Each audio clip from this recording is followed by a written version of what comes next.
तो सर अभी आप बता रहे थे, डॉक्टर इनामुर रहमान का बता रहे थे, और साइंटिस्ट का जो साइंटिस्ट की जो एक अप्रोच होती है किसी ऑर्गेनाइजेशन को आगे ले जाने की, उसके हवाले से आप बता रहे थे। काइंडली वो बताइएगा उस हवाले से। ये जो सारी टीम थी ना उस वक्त, जिनका कि मैं अभी आपको बताता हूँ, चूँकि हम उस वक्त स्टूडेंट थे, हम पे पढ़ाई का बोझ था, तो मुझे भी इनाम साहब की वो कदर नहीं थी जो अब है। बल्कि मैं चूँकि शरारतें वगैरह हमारी बहुत होती थी, जिसकी मैं डिटेल में नहीं जाता। एक आध दफ़ा वहाँ फैकल्टी मीटिंग हुई बाकायदा, कि जिसमें ये नाम मेरा भी शामिल था कि इसको यहाँ रखना है या निकालना है। हमने कोई ऐसी शरारतें की थी, तो वो मुझे पता चलता है कि नॉन सीरियस एटीट्यूड लाइफ का। बहरहाल वो खुदा का शुक्र है कि बाद में मैं सीरियस हो गया और वो न्यूक्लियर इंजीनियरिंग पास कर लिया, चले गए। लेकिन ये ऐसे टीचर थे कि मुझे जॉब के बाद भी 5-10 साल के बाद कभी कोई प्रॉब्लम आई है तो मैं इनाम साहब के पास गया हूँ। हर स्टूडेंट का ख्याल रखते थे। और मैं एक जगह से ट्रांसफ़र कराना चाहता था, बड़ा मुश्किल था, नहीं हो रही थी, वो भी इन्होंने मदद की। कोई मेरी वाकफियत नहीं। इसी तरह और कई हमारे स्टूडेंट। तो ये वो टीचर्स के एक थी क्लास, या ऐसे वैसे उस वक्त भी कम थे, सारे नहीं होते थे, कि जो स्टूडेंट्स को ओन करते थे। तो वही रवैया मुझ में है कि मैं भी PhD स्टूडेंट जो भी हों ओन करता हूँ। बल्कि मेरे साथ ये हुआ कि आपको मैं ये बताऊँ कि वो बाद में बताता हूँ कि मैं रिटायरमेंट एटॉमिक एनर्जी कमीशन से कैसे हुई। लेकिन जब मैं एक यूनिवर्सिटी मैंने ज्वाइन की आफ्टर रिटायरमेंट। लेकिन सर हम पहले PhD का डिस्कस कर लेते हैं कि एमफिल आपने किया। हाँ, एमफिल छोड़ के मैं चला गया न्यूक्लियर इंजीनियरिंग में। ठीक है। वहाँ से मुझे मिल गई जॉब। अब जैसे मैंने आपको बताया कि मेरा ये नज़रिया अभी ये नहीं था कि मैं साइंटिस्ट बनूंगा। मैं समझता था हम नहीं बन सकते, ये तो आसमान से आते हैं। क्योंकि हमने किताबों में जो साइंटिस्ट की तस्वीरें देखी वो पाकिस्तानी हुलिया का कोई भी नहीं था। सही, हम समझते थे ये बड़ी ख़ास एक चीज़ होती है, साइंसदान पता नहीं क्या। वो तो एक तस्वुर नहीं था। लेकिन मैं समझता था कि चलो एक जॉब है, मैं कुछ पढ़ता भी रहूं और मेरी साथ डिग्री भी लगे। तो मैंने PhD के लिए अब कोशिश की। तो जाहिर है ऐसे हालात घर के नहीं थे कि मुझे, या मैं बाहर चला जाता। एक अगली मेरे साथ ये हुई, जिसको समझ लें कि ये एक ट्रेजेडी थी, कि पहले मैंने MSc मैथमेटिक्स किया, उसके बाद न्यूक्लियर इंजीनियरिंग की। वो जहाँ से मुझे फ़िज़िक्स का शौक़ हुआ, अब मैं फ़िज़िक्स में PhD के लिए अमेरिका जाना चाहता था। और मैंने ट्राई भी किया पर्दे में, क्योंकि अगर दफ्तर को पता चलता तो वो ना जाने देते या वो नहीं करने देते। लेकिन मैं वो GRE जो एग्ज़ाम होता है ना जी, अमेरिका का, वो मैं फ़िज़िक्स में अच्छे नंबर नहीं ले सका। वजह यही थी कि मेरी कोई पिछली डिग्री फ़िज़िक्स की नहीं थी। जाना चाहता था फ़िज़िक्स में, GRE देता था फ़िज़िक्स में, एक्सपेरिमेंट्स का पता नहीं था। ये मेरे साथ था मसला। लेकिन ये गुड लक हो गई कि इशफाक साहब और मुर्तज़ा साहब की आपस में जो गुफ्तगू थी, कि ये इशफाक साहब की बड़ी विजनरी सोच थी कि उन्होंने कहा ठीक है, एक आदमी को हम प्लाज्मा फ़िज़िक्स में डाल देते हैं। मुर्तज़ा साहब बेसिकली स्टूडेंट थे प्रोफेसर अब्दुल सलाम के। अब्दुल सलाम के साथ ये काम करना इनको मुश्किल लगा। इन्होंने वहाँ किसी और के साथ, उन्हीं के ग्रुप में, यानी उसी यूनिवर्सिटी में कैम्ब्रिज में, किसी और प्रोफेसर के साथ रजिस्टर करा लिया, PhD उसके साथ की। लेकिन चूँकि इस्लाम वगैरह से, ये वो कौम थी जो पाकिस्तान में, ये लोग फ़हीम साहब थे और रज़मी साहब, कमाल साहब, ये कुछ ऐसे लोग थे एक क्लास के, एक ही ग्रुप के, हमसे 14-15 साल सीनियर, जो जिनको सलाम साहब जानते थे डायरेक्ट या इनडायरेक्ट, या ये उनके स्टूडेंट थे, उनके साथ ट्रेनिंग ली हुई थी, या वहाँ जाके इटली में, क्योंकि सलाम साहब इटली और इंग्लैंड में होते थे, तो इनका उनसे रब्ता था। और वो पाकिस्तान की साइंस में इन्वॉल्व थे इस हद तक कि सलाम साहब ने स्पार्को में कंट्रीब्यूट किया, स्पार्को बनाने में, एटॉमिक एनर्जी कमीशन, और बड़ा कंट्रीब्यूशन उनका पाकिस्तान के साइंटिफिक ऑर्गेनाइजेशंस की इब्तदाई बिल्डिंग में। और उसका नतीजा ये हुआ कि उन्होंने इनको, मुर्तज़ा साहब को कहा, और एक और प्रोफेसर थे, उनको भी कहा कि पार्टिकल फिज़िक्स छोड़ो और तुम ये, उस वक्त प्लाज्मा फिज़िक्स बड़ी हॉट फील्ड थी, कि प्लाज्मा फिज़िक्स में काम शुरू करो, शिफ्ट करो। दूसरे को कहा लेज़र में शिफ्ट करो, लिहाजा वो लेज़र में आए रज़मी साहब, ये प्लाज्मा फिज़िक्स में आए। उसका नतीजा अब ये है कि पाकिस्तान में प्लाज्मा फिज़िक्स के, अच्छा मेरा भी ये हुआ कि मेरी रजिस्ट्रेशन तो कायद-ए-आज़म यूनिवर्सिटी में हुई बड़ी मुश्किल से, लेकिन मुझे एक जर्मन स्कॉलरशिप मिला PhD के लिए। वो कहलाता है सैंडविच, कि मैं काम करूँगा जर्मनी में, डिग्री हासिल करूँगा पाकिस्तान। अच्छा। मेरा काम सारा था वहाँ एक प्रोफेसर से, प्रोफेसर एल्सेसर, खुदा उनकी भी मग़फ़रत करे, वो फौत हुए हैं, 1-2 साल हुआ है मुझे पता चला। उस बंदे से काम करके जर्मनी में, ये क्रेडिट मैं ज़रूर दूंगा उनको और जर्मन माहौल को, कि मुझे पता चला कि साइंस कितनी पॉजिटिव चीज़ है।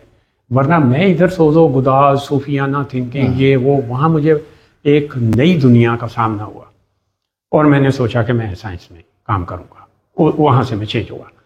उस बंदे ने मुझे कहा कि वहाँ एक इंडियन प्रोफेसर भी था, प्रोफेसर शुक्ला, उसका भी पाकिस्तान में बड़ा कंट्रीब्यूशन है, बहुत बंदे उससे ट्रेंड हुए। क्योंकि हमारी ज़ुबान मिलती है तो जाते हैं लोग, काम कर लेते हैं। मुर्तज़ा साहब ने भी प्लाज्मा फिजिक्स में उसी से काम किया। तो उसका ख्याल था कि मैं उसके साथ काम करूं, नंबर ऑफ पेपर्स बढ़ेंगे और मैं भी, तो वो मुझे लेने पर तैयार था, उसी के साथ गया। इधर प्रोफेसर एल्सेसर मेरा फॉर्मल होस्ट था, क्योंकि वो जर्मन प्रोफेसर को होस्ट बनना पड़ता है, होस्ट वो था। तो उसके पास स्टूडेंट्स की इतने ज़्यादा स्टूडेंट नहीं थे, एक ही स्टूडेंट था पीएचडी का, वो ज़्यादा स्टूडेंट नहीं लेता था। उसने कहा चलो एक स्टूडेंट है जिसको स्कॉलरशिप मिला हुआ है तो इसको मैं ऑफ़र करूँ। तो उसने मुझे कहा कि यार Salim, if you want you can work with me. अब मुझे डर लगता था, सही जो बात है, फिजिक्स की कोई बैकग्राउंड नहीं, होती भी तो इतनी मजबूत ना होती, तो मैं तो फिजिक्स पढ़ा ही नहीं हुआ था। वहाँ एक चाइनीज़ प्रोफेसर भी था, डॉक्टर मिंग यू, उसको मैं फिजिक्स में अपना पहला उस्ताद मानता हूँ। असल में बहुत फ्रैंक आदमी और कॉन्सेप्चुअल, उसके साथ मैं डिस्कशन कर सकता था और इतनी फ्रैंकनेस थी कि मैं साफ कह देता था उसे कि मुझे ये नहीं आता, अब मैं क्या करूँ। प्रोफेसर एल्सेसर से इतनी फ्रैंकनेस नहीं थी। तो मैं क्या करता था कि जिस दिन मेरी मीटिंग सेट होती थी ना प्रोफेसर एल्सेसर से, तो मैं मिंग के साथ जाके पहले डिस्कस करता था और उससे मुझे फिजिक्स का पता चला कि मैं समझता था, मुझे फिजिक्स से अब आपको बताऊं क्यों मोहब्बत नहीं हुई और पढ़ा नहीं। आपने पता नहीं फिजिक्स कुछ पढ़ी? जी, आपको पता है कि लॉ ऑफ ग्रेविटेशन न्यूटन का पढ़ा देते हैं जी, और उसके 3 लॉज ऑफ मोशन पढ़ा देते हैं। उसके पीछे बैकग्राउंड, उसकी फिलॉसफी, यूं लगता है कि ये से आसमान से उतरे हुए सहीफे हैं। स्टूडेंट को इंस्पायर नहीं, मैं कहता था यार ये मुझे तो नहीं पता कि कैसे आया है, अब मैं क्या करूँ, ये कैसे उसने सोच लिया।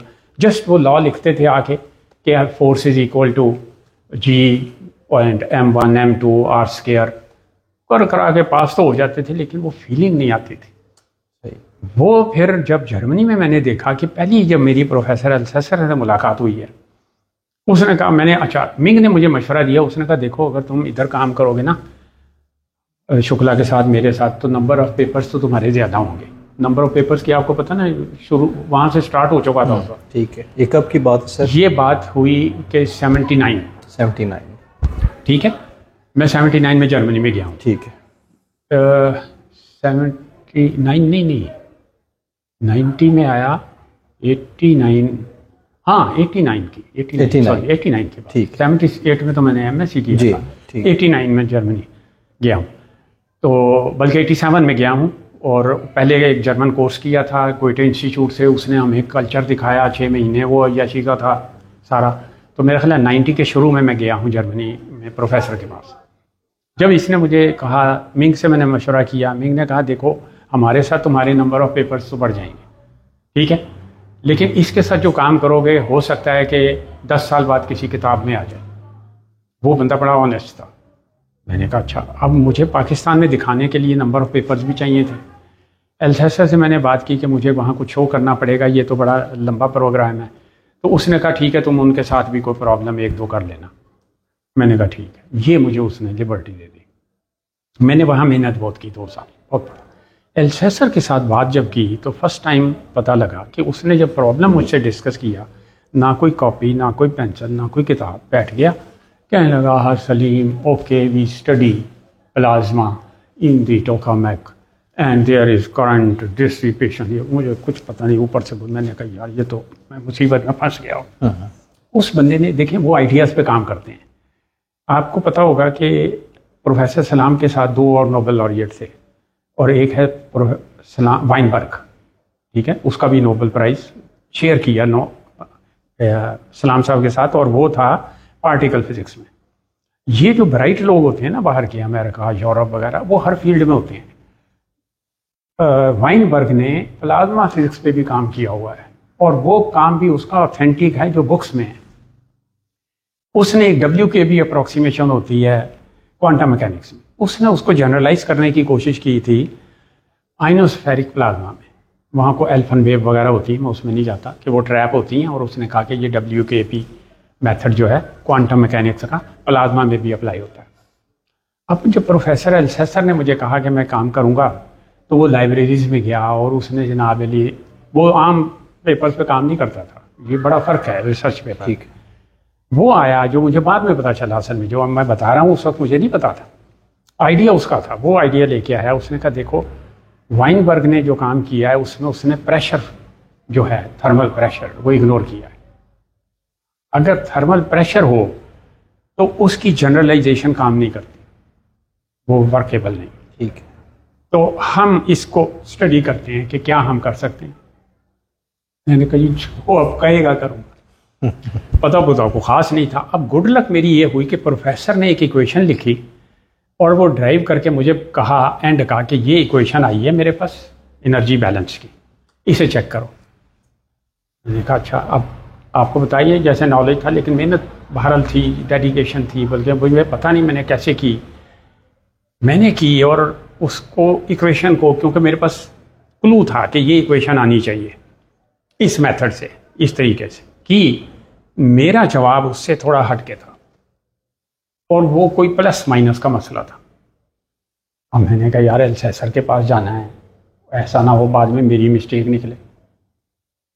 मैं लाइब्रेरी में गया, बुक्स देखी इधर उधर। इत्तेफाक से एक बड़ा मशहूर साइंटिस्ट है रशियन, वो भी फौत हो चुका, लैंडाओ, उसकी किताब मुझे उस सब्जेक्ट पे मिली और उससे मिलती जुलती इक्वेशन उसने निकाली हुई थी। ठीक है, लेकिन ये एनर्जी बैलेंस वगैरह के बैकग्राउंड में नहीं, उससे हटकर जस्ट जनरल। वो जब मैंने देखी तो मुझे कॉन्फिडेंस हो गया कि आई एम राइट। मैंने कहा यार अब जाता हूँ। मैंने प्रोफेसर से कहा कि मुझे आपकी इक्वेशन में कोई एरर लग रहा है। उसने कहा ओके, मैं we can discuss but I doubt you should check again. मैंने उसे कहा कि I have seen a book, no book can be wrong also. ये कॉन्फिडेंस जब मैंने, क्योंकि उनके किताबें लिखने वाले तो यूनिवर्सिटी में फिरते हैं चप्पलें पहन के और जीन्स पहन के, निकरें पहन के वहाँ। ठीक। उसने कहा बुक कैन बी रॉन्ग तो रीचेक। मैं कहा मैंने रीचेक किया। कहता अच्छा फिर आ जाओ। अब मैं फिर उसके साथ जब बैठा, उसने एक एक टर्म चेक की। उस वक्त क्योंकि प्रोफेसर तेज़ ज़रा फास्ट होते हैं, जैसे जब मेरे साथ स्टूडेंट चेक करने आते थे तो मुझे पता चला कि वो स्लो हैं, मुझे बड़ी जल्दी पता चल जाता है। तो उसी ने फिर मेरे नोट्स मिलाने शुरू कर दिए, वो मैं साफ़ सुथरे करके गया था। करते करते उसने पहले ये वो, खैर उसके बाद ओ आई सी अर्सनीम और हियर इज द एरर। वो मेरी गुड लक हो गई, वरना ना मेरा आइडिया था ना मुझे कुछ करना आता था। वो वहाँ से फिर वो रिज़ल्ट लेके उसने फिर एनर्जी बैलेंस का मुझे तरीका बताया क्या है ये वो। तो मेरा जो असल में PhD थीसिस था वो वाइनबर्ग के प्रॉब्लम पर था, लेकिन हम उसको जनरलाइज कर नहीं सके थे, बल्कि अभी भी मुझे टाइम हो उसको देख सकते हैं। उसने फिर उस प्रॉब्लम को बाईपास किया था और उस पर उसने पर्चा, जब क्योंकि लिखना भी मुझे नहीं आता था, मेन उसने लिखा था उसको, और उसने जब पर्चा भेजा तो उसकी एक्सेप्टेंस बड़े अच्छे तरीके से आई कि रेफरी ने ये लिखा था कि this is extremely interesting paper, तो वो एक्सेप्ट। तो वो एक ही पेपर पर मेरा PhD हुआ और वो मेरे डिफेंस के लिए, जब मेरा PhD का डिफेंस हुआ है तो यहाँ पाकिस्तान में भी आया था। तो ये चीज़ है कि वहाँ एक ही पर्चा कुछ भी किया हो डिग्री दे देते हैं। मैंने फिर कोशिश की थी कि मैं PhD प्रोफेसर अल्सेसर के साथ करूँ, एक तो मुझे टाइम मिल जाएगा और मैं कोई और अच्छा प्रॉब्लम करूँगा। लेकिन उस वक्त ये इराक़ में जो सद्दाम का था ना पीरियड, वॉर का चल रहा था, ये 90 की बात है, 92, 91, 92 में मैं शायद आया हूँ या 9।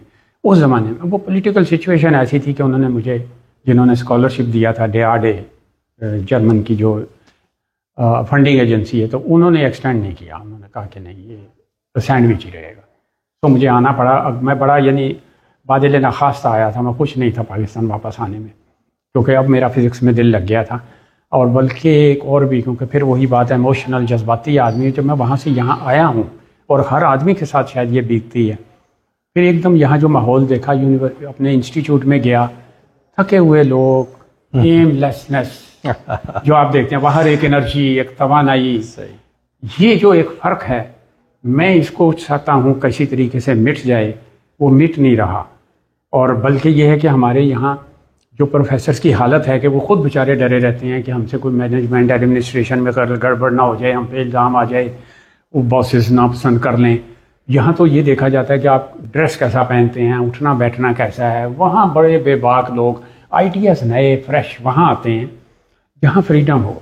मतलब आपका मेरा यहाँ जो फ़र्क है, और आप जो इस तरह मुझसे रिस्पेक्टफुली मिल रहे हैं, ये आपकी मेहरबानी है। अदरवाइज़ हम इंसान हैं, हम ये यंग बच्चा भी, इवन चपड़ासी, पियन, अनपढ़, अंगूठा टेक, सब इंसान हैं। ये मैं इसका बहुत कायल हूँ कि इंसानियत के नाते हमें चाहिए कि माशरे में बराबरी करें। ठीक है, सैलरी जो है वो आप दे सकते हैं कि यार ये काम ज़्यादा ज़रूरी है माशरे को, इसमें ज़्यादा तनख्वाह है, इसमें कम है, लेकिन इज़्ज़त, आबरू, रिस्पेक्ट, इसमें फ़र्क नहीं होना चाहिए। लिहाजा मैं समझता हूँ कि हम जब तक अपना ये सोच नहीं बदलेंगे, और जुल्म ऊपर से ये है कि अब फिर वही है कि हम उधर सियासत में जाना नहीं चाहते, लेकिन टॉप लेवल के सारे इंस्टीट्यूट्स में दिखावा बहुत है। अब इन यूनिवर्सिटीज़ में भी हम अगर साइंटिफिक एक्टिविटी करते हैं तो बेसिकली दिखाने के लिए करते हैं कि देखें जी हमने क्या एक्टिविटी की। इनागुरेशन, मतलब 3 दिन की एक्टिविटी में 11-12 बजे तक इनागुरेशन होता है, लंच होता है, उसके बाद 2-3 लेक्चर, अगला दिन लेक्चर चले, तीसरे दिन कंक्लूडिंग, उस पर को मिनिस्टर आ रहा है, को कुछ आ रहा है, इतना हवा बना देते हैं, अंदर कुछ नहीं है। तो ये भी सोच मैं बदलना चाहता हूँ कि जब तक हम स्ट्रेट फॉरवर्ड और सच्चाई, जब तक देखें साइंस सच्चाई है, सबसे बड़ा नॉलेज, कायनात का नॉलेज, खुदाई नॉलेज है ये जब तक आप सच नहीं बोलेंगे और सच करेंगे, खाली बोलना नहीं होता, सच आपकी गुफ्तगू में, आपकी बॉडी लैंग्वेज में। हम अगर झूठ बोल रहे हैं और सच सजा के, और मैं खुद मोहतात रहता हूँ, वो बॉसेस मेरी गुफ्तगू पसंद नहीं करते, क्योंकि जो यहाँ चाहता है कि एक माहौल बदले, ठीक है, सब इज्जतदार है, ऑनरेबल है, हम फाइनल बात माने इंस्टीट्यूट में बॉसेस की, लेकिन रिसर्च का जो एक माहौल है, साइंस कल्चर, इसको डेवलप करना, मुझे इस वक्त ये पैशन है कि जब तक ये नहीं होगा हम गुलाम रहेंगे। ठीक है सर, चलें इस पे भी हम मज़ीद भी डिस्कशन करते हैं। तो पीएचडी आपने फिर कर ली, तो फिर कहाँ ज्वाइन किया आपने? मैं चूँकि एटॉमिक एनर्जी कमीशन का एम्प्लॉय था, ठीक है, वहीं किया। और मुझे उस वक्त, मैं था पिंस्टेक में, और आपको बताऊं कि पिंस्टेक इतनी खूबसूरत बिल्डिंग है कि अगर अकबर बादशाह के ज़माने में होती ना तो वो इसको अपना महल बना देता। बहुत खूबसूरत, टाइम के साथ बल्कि डिके कर रही है, क्योंकि उसकी मेंटेनेंस, उस तरह इतना पैसा चाहिए मेंटेनेंस, अयूब खान के ज़माने की बनी हुई, तो वहाँ रहते थे। और एक इंसानी प्रॉब्लम भी है कि इंसान कहीं खुश नहीं रहता, वहाँ भी हम तंग होते थे, यार सुबह जाना, ये वो, ये सब मैं समझता हूँ कि मेरा नेगेटिव पॉइंट पहलू था मेरी शख्सियत का, कि हम बिल्कुल ही फ्रीडम चाहते हैं कि कोई भी पाबंदी ना हो। उसे छोड़कर मुझे अंदाज़ा हुआ कि पाकिस्तान में इतना अच्छा इंस्टीट्यूट कोई भी नहीं। क्यों? रिसर्च करनी है तो करो, नहीं करनी तो जहन्नम में जाओ, लेकिन रिसर्च से कोई रोकता नहीं। इसीलिए मैंने जो भी सीखा उस दौरान सीखा। और वहाँ पर एक चीज़ है जो मैंने अभी कहा ना कि प्लाज्मा फिजिक्स में जो बंदा कन्वर्ट हुआ पार्टिकल फिजिक्स से, उससे 1-2 स्टूडेंट शुरू के वहाँ आए। एक हफीज़ुर रहमान होता था मुझसे सीनियर, कुछ और करते करते इस वक्त पाकिस्तान का ये हाल है कि उनके जो स्टूडेंट मुख्तलिफ एरियाज़ में गए उस यूनिवर्सिटी, उस प्लेटफॉर्म से। अगरचे मैं समझता हूँ फिज़िक्स मैंने नहीं उनसे सीखी, लेकिन उस प्लेटफॉर्म का ये फ़ायदा था कि उसी की बदौलत मैं जर्मनी गया, पीएचडी की। उसके बाद जब मैं एटॉमिक एनर्जी कमीशन में आया तो मेरा एक छोटा सा ग्रुप था, बल्कि मेरा नहीं था, मैं एक ग्रुप लीडर के अंडर था, 4-5 बंदों का।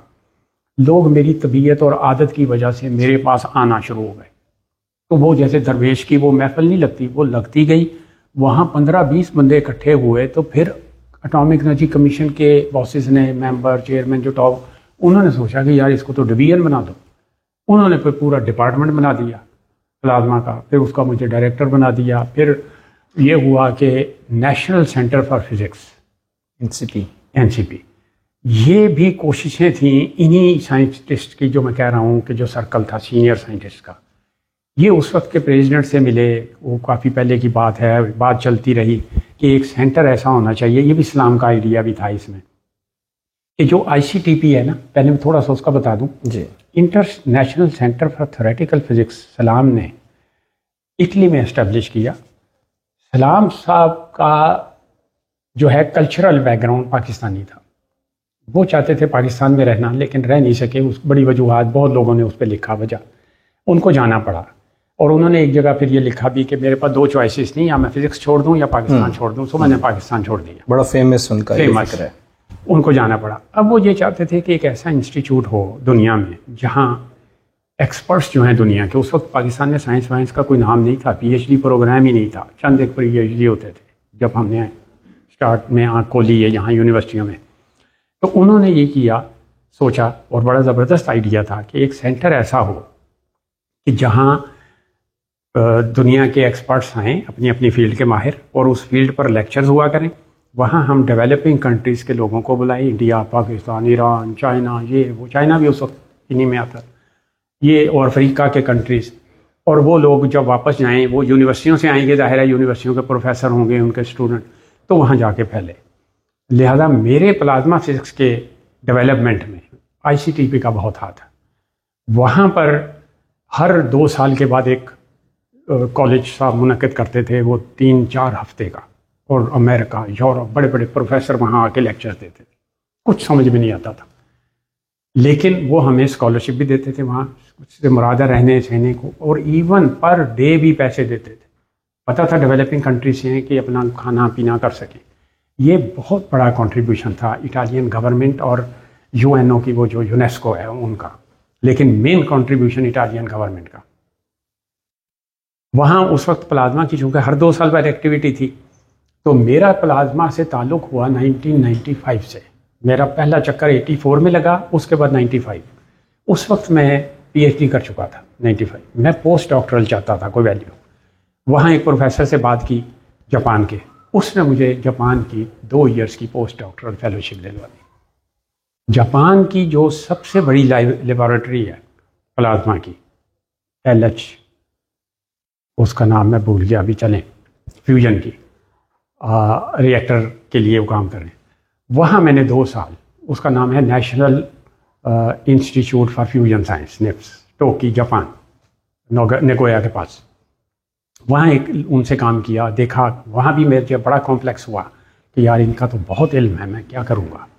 लेकिन मैं लगा रहा, करा। वापस आके मैंने कोशिश की कि यहाँ भी एक कॉन्फ्रेंस कराएं, लोग आएँ पाकिस्तान में। तो मुझे पता चला कि अब हर कोई ये चाहता था सीनियर कि उसका नाम आ जाए, और उसके चूँकि पैसे भी उसके पास हैं, फंडिंग भी है, फलाना है। ये कल्चर यहाँ देख के मुझे बड़ी डिसअपॉइंटमेंट हुई। बहरहाल वो मैंने किया, 6-7 प्रोफेसर आए, वो भी एक स्टोरी है, कोई और करे। फिर एक प्रोफेसर सलाम के एक स्टूडेंट थे, डॉक्टर रियाजुद्दीन, पार्टिकल फिजिक्स में बड़े मशहूर, और उनका मैं इसलिए भी कदरदान हूँ कि वो ऐसे साइंटिस्ट थे कि उनकी मुझे ज़ुबान समझ में आती थी। मुझसे एक आध दफ़ा नाराज़ भी वो हुए हैं, लेकिन मुझे पता चल गया था नाराज़ हैं।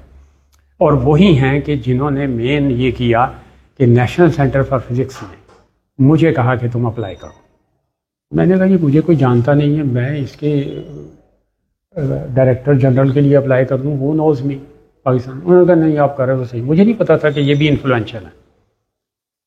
उनके मेरे ख्याल उन्होंने मशवरा वगैरह, उसमें असगर कादर साहब, फ़हीम साहब, शायद हूद भाई भी, ये सारी टीम उनके जानने वालों। ये भी देखें, जो परवेज़ हूद भाई या ये जो है ना फ़हीम साहब फौत हो गए जी, असगर कादर, ये वो लोग हैं जिनमें साइंस का मैंने देखा है रियल पैशन था।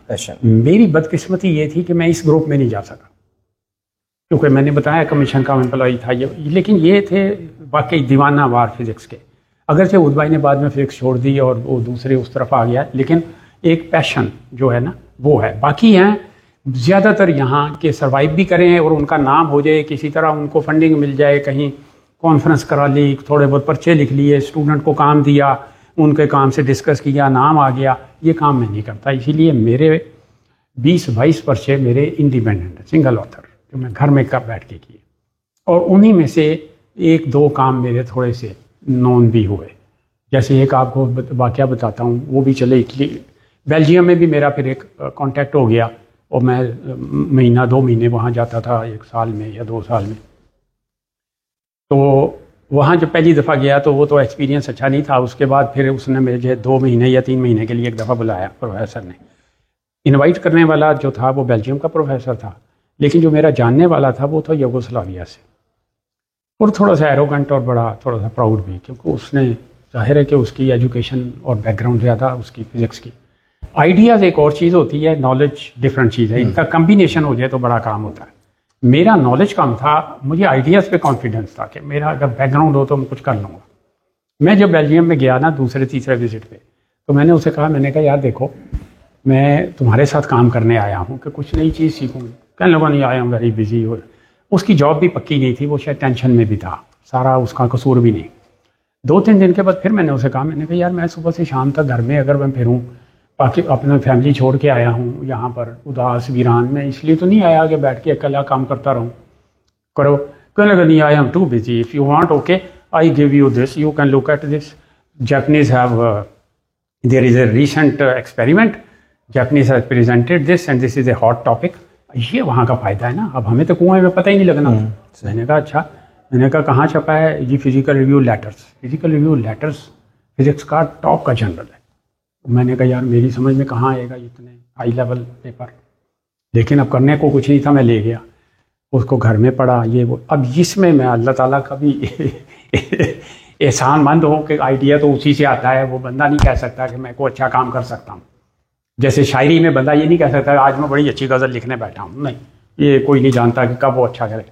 वो जो उसने दिया तो मैंने करते करते देखा कि यार ये कैलकुलेशन शायद मैं कर सकता हूँ। वजह क्या थी कि वो था एक्सपेरिमेंटल पेपर। उन्होंने एक्सपेरिमेंट किया और कहा जी कि हमने प्लाज्मा कहते हैं कि जिसमें एटम्स को तो आप समझते हैं मैथमेटिक्स से कि इलेक्ट्रॉन और आयंस अलग हो जाए, हाइड्रोजन अगर है तो प्रोटॉन अलग हो जाए, इलेक्ट्रॉन अलग। अब ये भी चार्ज पार्टिकल है, ये भी चार्ज पार्टिकल है। एक तो फ्लूइड है ना जो हम देखते हैं, दरिया है, हवा है, जी। पानी, सब फ्लूइड है। अब ये ऐसा फ्लूइड है कि जिसमें चार्ज पार्टिकल, एक तो इस पर चार्ज है और दूसरा अपोजिट चार्ज है। ये मूव करेगा तो मैग्नेटिक फील्ड पैदा होगी, ये करेगा तो होगी, इलेक्ट्रिक फील्ड भी होगी।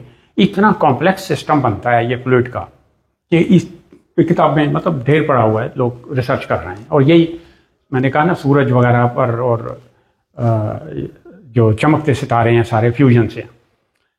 तो वो जो मैंने पढ़ा तो उसने चूँकि मैथमेटिक्स